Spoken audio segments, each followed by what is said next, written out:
जय हिंद दोस्तों। आज की ये वीडियो जो है बहुत ही इम्पोर्टेंट वीडियो है। जो आर्मी जीडी में जाने वाले जितने भी बंदे हैं, आर्मी इंडियन आर्मी जीडी में यानी जनरल ड्यूटी में जितने जाने वाले बंदे हैं उनको लिए है। क्योंकि ये वीडियो में ये बताया जा रहा है कि इस वीडियो में आपको सब्जेक्ट कैसा कैसा होता है, कैसे टाइप के क्वेश्चंस आते हैं, कैसे टाइप को आपको समझना है उस चीज को, कितने नंबर के पूछे जाते हैं, कहाँ से स्टार्ट करना है। ये तो समझ लिया ना कहाँ से स्टार्ट करना है। इस चीज को समझने के लिए हम इस वीडियो की तरफ चलते हैं। क्योंकि इंडियन आर्मी जीडी पेपर हमें एक ये आया हुआ पेपर है, लगभग ब्रह्मपुर में आया हुआ था। ब्रह्मपुर जो वेस्ट बंगाल में पड़ता है, जीडी की जब बहाली हुई थी उसमें आया हुआ पेपर है। उसको मैं अच्छी तरह से सॉल्व किया। सॉल्व करने के बाद इसको आपको बताना चाहता हूँ किस टाइप के क्वेश्चंस आते हैं। सारा लोग का डाउट है, मैंने बुक्स तो बता दिया, हाइट कैसे इंप्रूव करना मैंने बता दिया, और रनिंग कैसे निकालना वो भी मैंने बता दिया, फिर कौन सी बुक्स पढ़ना है ये भी मैंने बता दिया। अब क्वेश्चन किस किस टाइप के आते हैं ये मैं आपको बताना चाहता हूँ। ठीक है, तो पहला है आपको कि इस वीडियो में मैंने 28 क्वेश्चन ही सॉल्व किया है और बताया हूं। क्योंकि मैथ और इंग्लिश को ऐसे नहीं बताया सकता मैं उसको कैलकुलेशन करके बताना पड़ेगा, तो ऐसे आपको समझ में नहीं आएगा। इसलिए मैंने मैथ और इंग्लिश को साइड में रखा कि इंग्लिश तो आता ही नहीं है, इसलिए मैथ में साइड में रखा। मैथ को मैं बता बता कर यानी बना बना कर आपको दिखाऊंगा, उसके बाद आपको समझ में आएगा। तो चलते हैं वीडियो की तरफ। इसमें क्या है कि पहला पहला क्वेश्चन विश्व स्वास्थ्य दिवस कब मनाया जाता है। विश्व का एक स्वास्थ्य दिवस होता है, यानी सफाई सुथरा किया जाता है, उसे कौन सा साल में मनाया जाता है। इसमें सबसे ऑप्शन दिया हुआ है 7 अप्रैल, मई 7 तारीख को, अप्रैल 1 तारीख को और मई 1 तारीख। इसमें कभी भी स्वास्थ्य दिवस आपको अप्रैल माह ही मनाया जाता है। अब अप्रैल माह मनाया जाता है तो अप्रैल में देखिए, अप्रैल दो ऑप्शन है हमारे पास, ए और सी। मई तो होगा ही, मई को जो मई महीना मई आपके दो ऑप्शन गायब है। ये जीके, इसको आपको याद करना पड़ेगा, रीड करना पड़ेगा, ठीक है, तभी आपको इसको प्रिपरेशन हो पाएगा। तो इसमें पहला है दिवस कब मनाया जाता है, तो पहला 7 अप्रैल को यानी 7 तारीख को विश्व स्वास्थ्य दिवस मनाया जाता है। उसका दूसरा क्वेश्चन है अशोक आंदोलन किस वर्ष में गांधी जी द्वारा शुरू किया गया था। अशोक आंदोलन एक हुआ था जिसमें गांधी जी के समय में करवाया गया था, उसमें किस साल किया गया था। तो हुआ था 1919 में जलियांवाला बाग हत्याकांड हुआ था। 1920 में आपको अशोक आंदोलन हुआ, ठीक है। 1922 में हुआ नहीं था, 1940 में हुआ नहीं था। तो हमको इसको रीड करना है। अब देखिए क्या हुआ, पहले स्वास्थ्य से रिलेटेड आपको क्वेश्चन लिया गया, उसके बाद हिस्ट्री में घुस गया, हिस्ट्री टाइप का क्वेश्चन पूछा आपसे।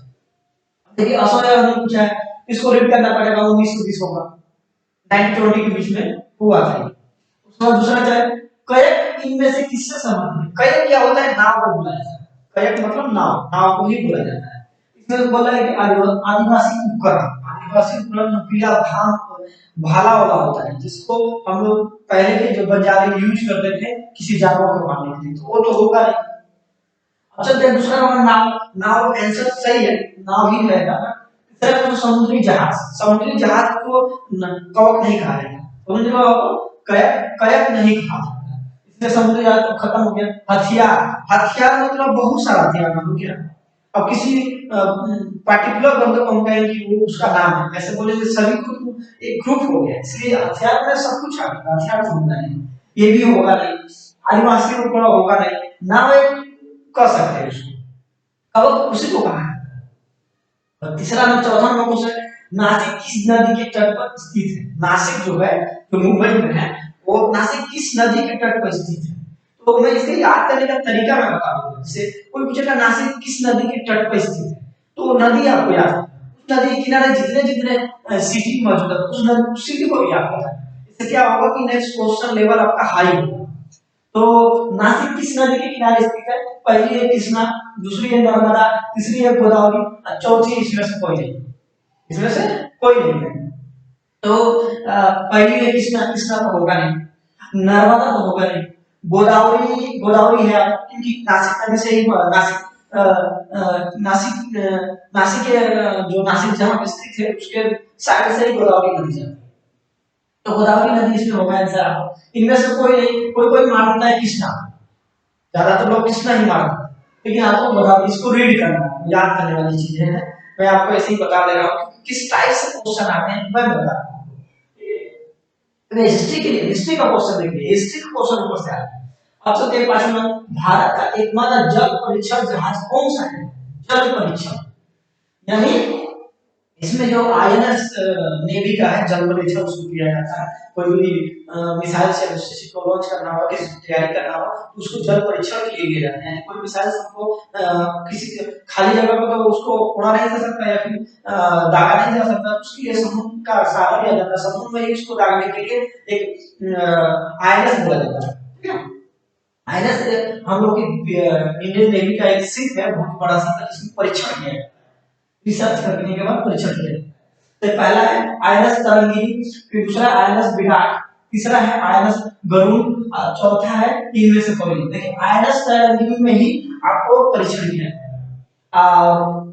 बी नंबर में आईएनएस विराट, आईएनएस विराट में लड़ाई के लिए ज्यादातर यूज किया जाता है, लड़ाई के लिए ही ज्यादातर आईएनएस विराट।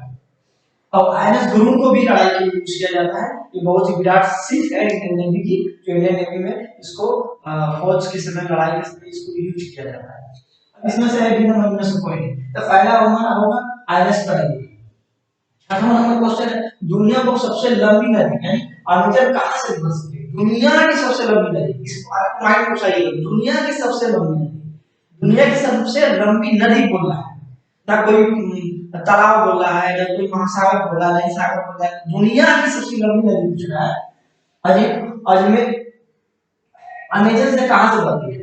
तो पहली है दक्षिण अमेरिका, दूसरी उत्तर अमेरिका, तीसरी अफ्रीका और चौथी है यूरोप। देखिए दुनिया की सबसे लंबी नदी अमेजन जो है अमेरिका से बहती है, लेकिन ये डिसाइड करना है कि उत्तर से दक्षिण से बहती है, उत्तर या दक्षिण से। मान लो ऑप्शन दिया रहेगा अमेरिका, तो आप अमेरिका मार दीजिए, उत्तर और दक्षिण नहीं दिया रहेगा तो अमेरिका मार सकते हैं, क्योंकि उत्तर दक्षिण उसने दिया है आपको दक्षिण अमेरिका, दक्षिण की तरफ से बहती है, इसलिए दक्षिण अमेरिका।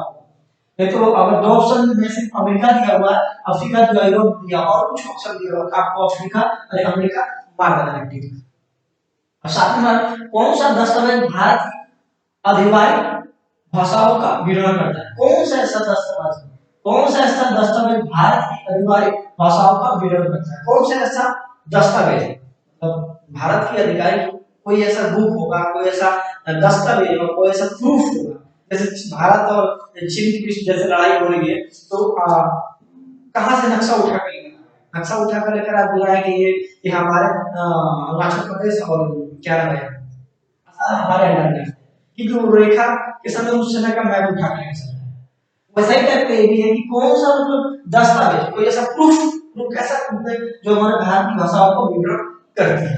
इसमें होगा आपको पहला है 9th दस्तावेज या 11th दस्तावेज या फिर 8th दस्तावेज या डी नंबर, इनमें से कोई नहीं। इसमें से तीसरा होगा, यानी सी नंबर क्वेश्चन नंबर 8, 8वां दस्तावेज जो है हमारे भारत की भाषाओं को प्रस्तुत करती है, यानी वो आपको दस्तावेज को प्रूफ करती है, भाषाओं का विवरण करती है।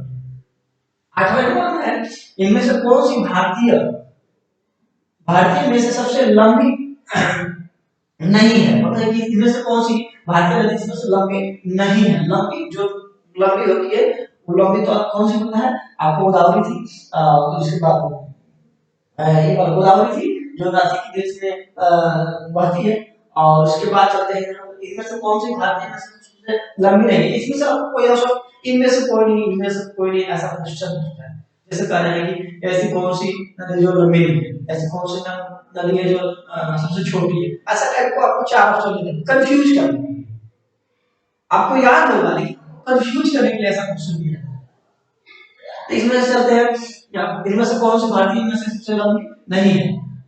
क्या होगा? पहले क्या है गंगा, दूसरी क्या है नर्मदा, तीसरा है भारत, चौथा है गोदावरी। देखिए गंगा इसमें से नहीं है, लंबी नहीं है। इसमें से नर्मदा भी लंबी है, ब्रह्मपुत्र भी लंबी है, गोदावरी तो नहीं है। तो इसमें आपको समझना है कौन सी लंबी है, कौन सी लंबी है।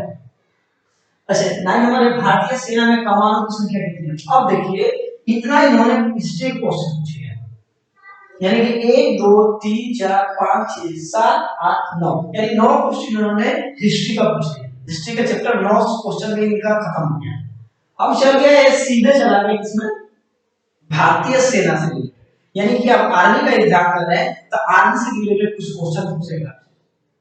हिस्ट्री तो पूछ लिया, आपका हिस्ट्री का बेसिक आप चेक कर लिया आपके पास है कि नहीं, लड़ाई कब कब हुआ था, कैसे हुआ था, पुराने इतिहास को क्यों लाया जाता है इस क्वेश्चन में, क्योंकि आपको याद दिलाने के लिए कि पहले पहले भारत की स्थिति कैसी थी अब कैसी है, उसको याद करते हुए रिमाइंडर करते हुए भी हमारे देश की सेना की रक्षा करना है, इसलिए वो पुराने क्वेश्चन आपको दिए जाते हैं।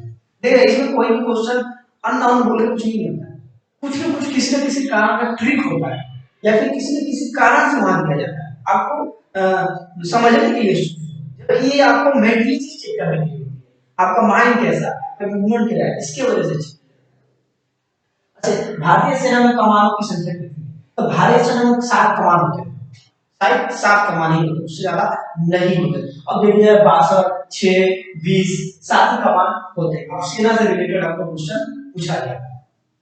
10वां नंबर पे जिम कार्बेट राष्ट्रीय उद्यान कहाँ स्थित है? जिम कार्बेट राष्ट्रीय उद्यान, राष्ट्रीय उद्यान है जिम कार्बेट राष्ट्रीय उद्यान। पहला है उत्तर प्रदेश, दूसरा है झारखंड, तीसरा है छत्तीसगढ़, चौथा है उत्तराखंड। ये जिम कार्बेट सिर्फ उत्तराखंड में ही स्थित है। ये बेसिक चीज है, आपको याद करना बहुत जरूरी है। 11 नंबर सऊदी की मुद्रा क्या है? ये कोई जरूरी नहीं है कोई भी देश की मुद्रा पूछेगा तो ये हम कहेंगे इंपॉर्टेंट नहीं है, लेकिन आपको सभी देश की करेंसी आपको याद रखनी चाहिए। इंडिया का रुपया है तो आपको सऊदी अरब की बोला जाता है रियाल। हम लोग जो रुपया बोलते हैं हम उस चीज को रियाल बोला जाता है, हम लोग भी उसको बोलते हैं रुपया, वहां पर रियाल बोला जाता है। इससे सऊदी की मुद्रा क्या है? दिनार तो हो नहीं सकती, लीरा हो नहीं सकती, रियाल है। तो ये दिनार दूसरे कंट्री की है, तो आप सिर्फ रियाल को ध्यान रखिए। ये जरूरी भी नहीं, उतना इंपॉर्टेंट भी क्वेश्चन नहीं है कि आप इसको याद रखें, लेकिन हम कहेंगे उस जो सारे देश की क्या नाम करेंसी को आप याद रखें। 12 नंबर है स्वतंत्र भारत की पहली महिला गवर्नर कौन थी?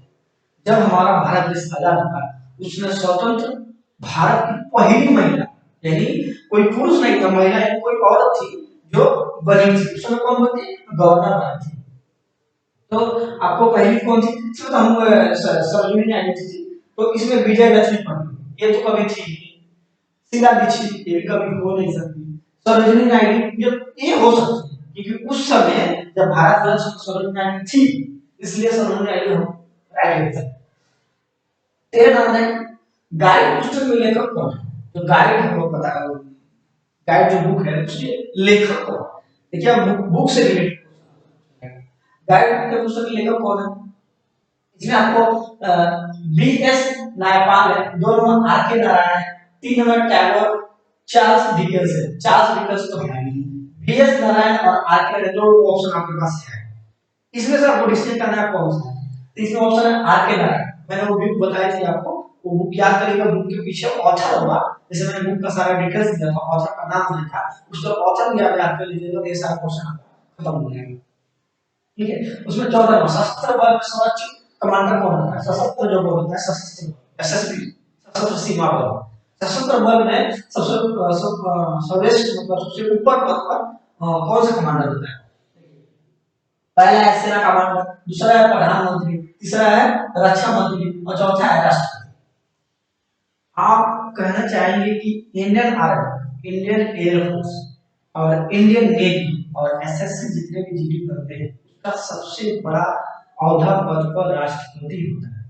अगर राष्ट्रपति के पास ही सबसे ज्यादा पावर है, उसके बाद रक्षा मंत्री को देता है, रक्षा मंत्री उसके ऊपर कमान को ऑर्डर देता है, यानी राष्ट्रपति जब कहेंगे तभी सबसे बड़ा पद औहदा माना जाता है। और पहली सेना का पहली वर्दी उन्हीं को दी जाती है, यानी पहला सेना का पद उन्हीं को दिया जाता है, इसलिए आप राष्ट्रपति इनका ऐसा होगा। अब चलते हैं पानीपत की पहली लड़ाई किसके बीच हुई थी? ये तो बहुत बड़ा क्वेश्चन है, लड़ा हमने नहीं, लड़ा किसी और, याद रखना मुझे है। इसलिए आप जितनी भी लड़ाइयां हुई तो आप सारी लड़ाइयों के बारे में पानीपत आता ही नहीं है, ये जबकि आया हुआ क्वेश्चन है, वीडियो में आया हुआ क्वेश्चन है। तो पानीपत की पहली लड़ाई किसके बीच की ली गई थी? पहला मोहम्मद पृथ्वीराज चौहान मोहम्मद के बीच तो हुई नहीं, दूसरा बाबर इब्राहिम लोधी के बीच हुई। बाबर और इब्राहिम लोधी के बीच हुई, इसमें बाबर की जीत हुई थी।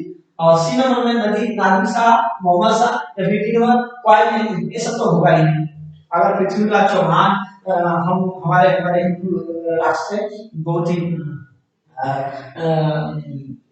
क्रांतिकारी नेता थे, क्रांतिकारी क्या बोलते हैं उसको, सेनापति थे, जिन्होंने अपने देश के लिए पृथ्वीराज चौहान ने बहुत कुछ बलिदान दिया, बहुत कुछ सेनाओं के प्रति अपेक्षा रखी है इन्होंने। 11 नंबर है, मलेशिया किसके कारण होता है? मलेरिया किसके कारण होता है? वैसे सॉरी मलेशिया मलेरिया बोल दिया। मलेरिया किसके कारण होता है? मलेरिया देखिए, पहला होता, पहला क्या ऑप्शन क्या हुआ? जीवाणु। दूसरा ऑप्शन क्या हुआ? प्रोटोजोआ। तीसरा नंबर वायरस। तीसरा चौथा नंबर कवक। देखिए मलेरिया जब भी होता है, आपको किसी जैसे आप कह सकते हैं, जैसे आप साइंस में क्वेश्चन पढ़े थे, साइंस के क्वेश्चन पढ़े, प्रोटोजोआ एक आता है, प्रोटोजोआ के ही कारण ही मलेरिया, जीवाणु के कारण तो होगा नहीं। वायरस के कारण आपको जैसे आपको हाई डिसीज बीमारी हो सकती है, वायरस के कारण खांसी हो सकती है, अंदर से लंग्स इफेक्टेड हो सकते हैं आपको, ऐसा टाइप का। 17 नंबर क्या है?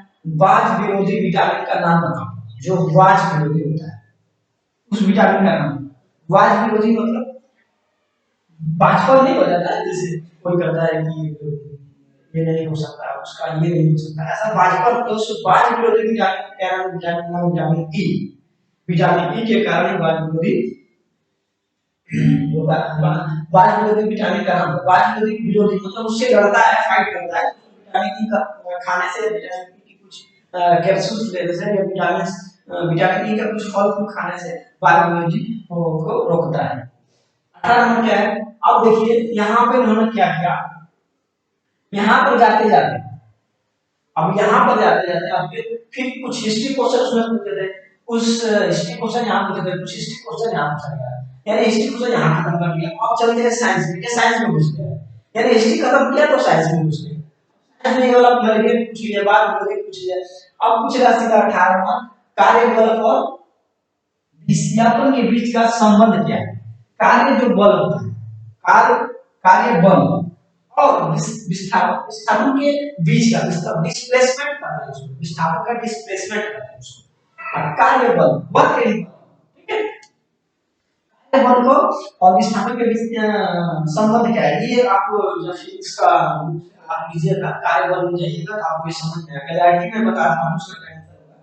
तो इसका W equal to F into S, force into S, ठीक है।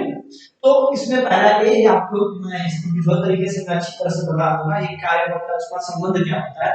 इसको समझाने के लिए मुझे बहुत आपको समझाना पड़ेगा अच्छी तरह से। तो इसको ये जीके में क्वेश्चन नहीं आता है, इसको पहले फिजिक्स में आप फिजिक्स का चैप्टर है, इसको अच्छी तरह से आपको समझ में आएगा उसके बीच का संबंध क्या है। अच्छा, कौन सा रासायनिक पौधों की प्राप्त है? 19 नंबर है, कौन सा रासायनिक पौधों की प्राप्त है?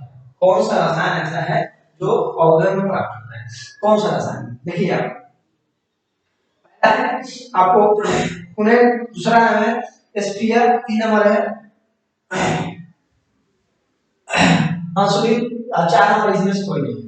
तो इसमें से का पुणे जो होता है ये रसायन पौधों से प्राप्त होता है, पुणे कहते हैं उसको, रसायन पौधे में प्राप्त होता है। अब ऐसा टाइप का क्वेश्चन पूछिए, हमने जैसे यहाँ पर क्वेश्चन पूछा था, इसमें जैसे क्वेश्चन पूछ दिया था कि इनमें से कौन है, इसमें से कौन सी नदी है, इस तरह इसी में कौन सा रसायन पौधा है। अब इस पौधे का कुछ चुनना है, पुणे में एसपी एसपी से या फिर हंसुली लीग में, इनमें से कौन है? पुणे जो है इसमें से रसायन पौधा प्राप्त होता है।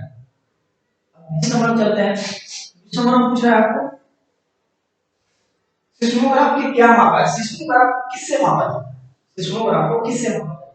सिस्मोग्राफ में आप चलिए, ये आप आपको इसमें लाइफ साइंस पूछा दिया, आप उसको फिजिक्स का हिस्ट्री लाया, लाइफ साइंस लाया, फिजिक्स। मैं इसलिए इसको बताना चाह रहा हूं कि देखिए कैसे टाइप से क्वेश्चन पूछता है। मतलब पहले हिस्ट्री लाया, हिस्ट्री के बाद आपको फिजिक्स लाइफ साइंस लाया, उसके बाद आपको फिजिक्स लाया, फिजिक्स लाया, उसके बाद देखिए सिस्मोग्राफ को कैसे मापा जाता है। सिस्मोग्राफ से अर्थ को मापा जाता है। सिस्मोग्राफ जो अर्थ भूकंप आता है ना, तो उसी को मापा जाता है। और आपसे ही होता है।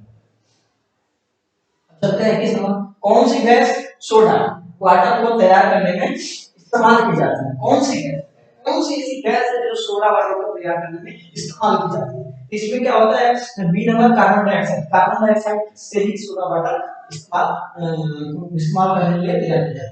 यानी सोडा वाटर ही, सोडा वाटर को तैयार करने के लिए कौन सी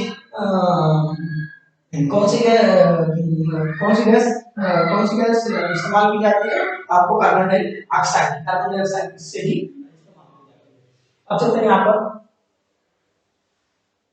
अब फिजिक्स में विद्युत प्रभाव किससे मापा जाता है? प्रभाव किससे मापा जाता है? पहला नंबर होगा वोल्टमीटर, दूसरा नंबर होगा एमीमीटर, तीसरा नंबर एनोमीटर और डी नंबर यूज।